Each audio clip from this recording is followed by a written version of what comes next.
വീക്ഷണം CPM-ന്റെ മുഖപത്രമാണോ?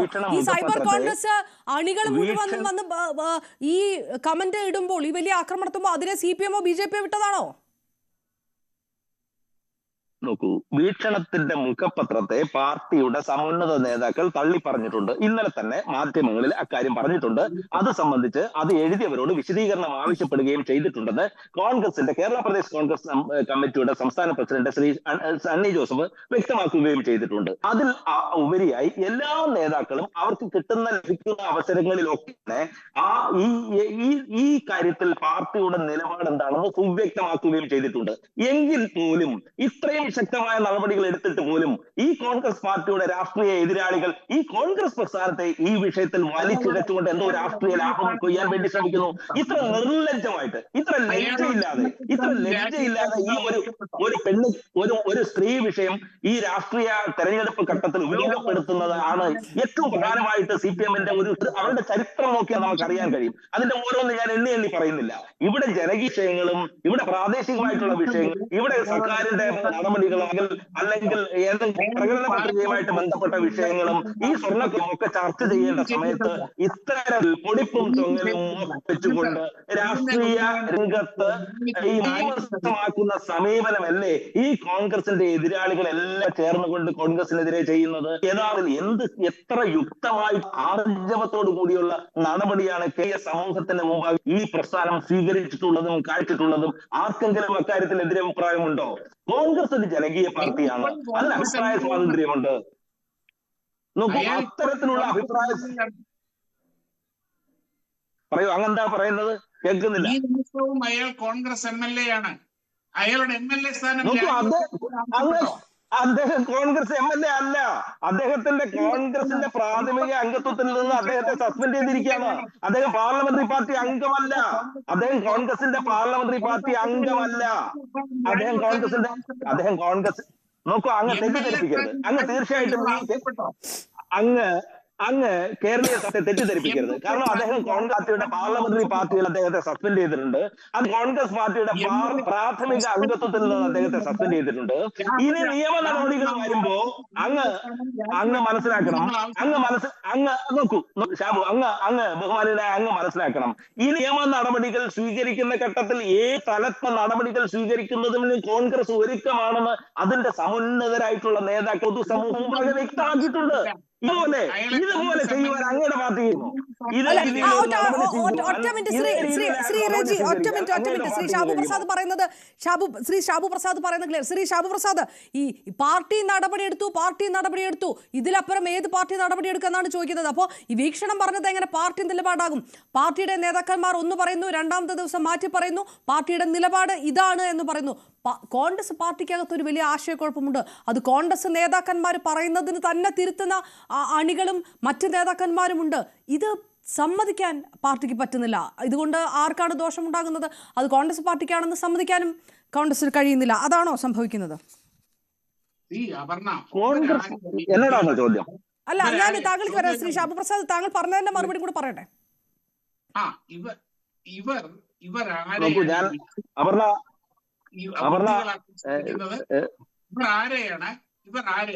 ഇവർ പറഞ്ഞു ഇയാളെ സസ്പെൻഡ് ചെയ്തു കോൺഗ്രസിൽ നിന്ന്. ആ സസ്പെൻഡ് ചെയ്യുമ്പോൾ അതിനു മുൻപ് ഇയാൾ നിങ്ങൾ ജനപ്രതിനിധിയായിരിക്കാൻ യോഗ്യനല്ല, കുറ്റം ചെയ്ത നിങ്ങൾ ജനപ്രതിനിധിയല്ല, നിങ്ങൾ കോൺഗ്രസിന്റെ MLA സ്ഥാനം രാജിവെക്കണം എന്നിവരെ ആവശ്യപ്പെട്ടോ?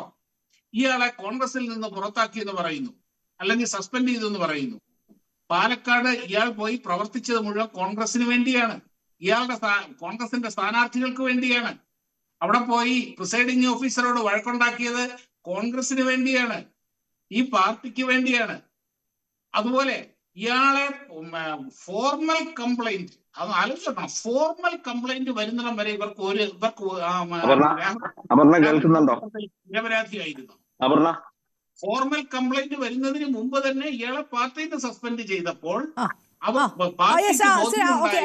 ശ്രീ രജി, താങ്കൾക്ക് പറയാം. ഇതിനകത്ത് താങ്കൾ ഈ പറയുന്ന ഒറ്റ വിഷയമേ ഉള്ളൂ. ഒരു കാരണവശാലും രാഹുൽ പാർട്ടിയുടെ ഭാഗമല്ല എന്ന് വി ഡി സതീശൻ പറയുമ്പോൾ ചേർത്ത് നിർത്തേണ്ടവനല്ലേ രാഹുൽ എന്ന് കെ സുധാകരൻ ചോദിക്കും.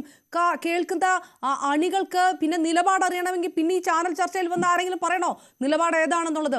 പാർട്ടിക്ക് എന്താണ് യഥാർത്ഥത്തിലുള്ള നിലപാട്? പാർട്ടി ശക്തമായൊരു നിലപാട് എടുക്കുന്നുണ്ടോ ഇല്ലയോ എന്ന് ചോദിച്ചാൽ 40 നേതാക്കന്മാർക്ക് 40 നിലപാടാണ് രജി. നോക്കൂ അപർണ, കോൺഗ്രസിന്റെ നിലപാട് പറയേണ്ടത് ആരാണ്?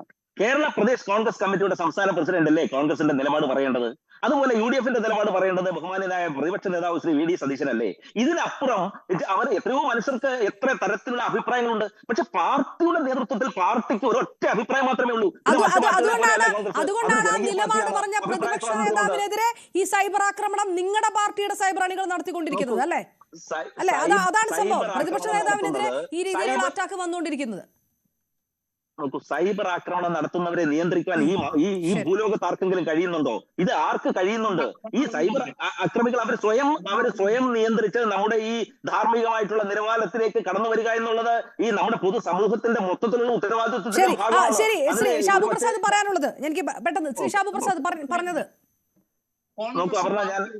കോൺഗ്രസ് പാർട്ടി ഒരു നിലപാടെടുത്തു, അയാളെ ഇതിൽ നിന്ന് മാറ്റി നിർത്തി. അതായത് കോൺഗ്രസ് പാർട്ടിയുടെ നിലപാട് ഇയാൾ ഒരു കുറ്റവാളിയാണ് എന്നാണല്ലോ പറഞ്ഞു വെക്കുന്നത്. അങ്ങനെ ആ കുറ്റവാളിക്കൊപ്പം, അതായത് ഫോർമൽ കംപ്ലൈന്റ് വരുന്നതിന് മുമ്പ് കോൺഗ്രസ് മനസ്സിലാക്കി ഇയാൾ കുറ്റവാളിയാണ്.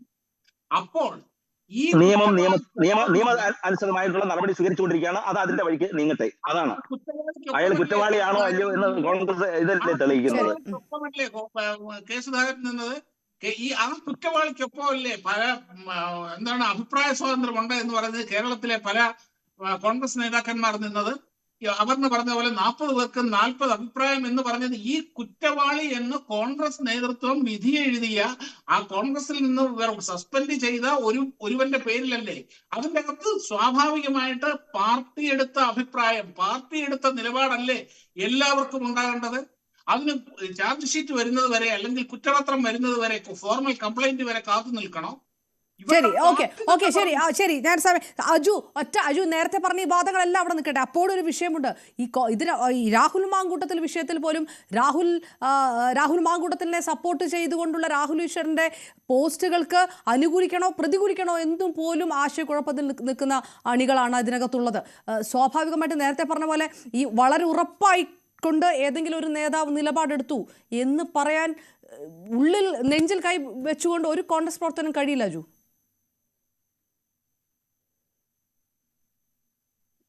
കേൾക്കാമല്ലോ അല്ലേ? കേൾക്കാമല്ലോ, പറഞ്ഞോളൂ.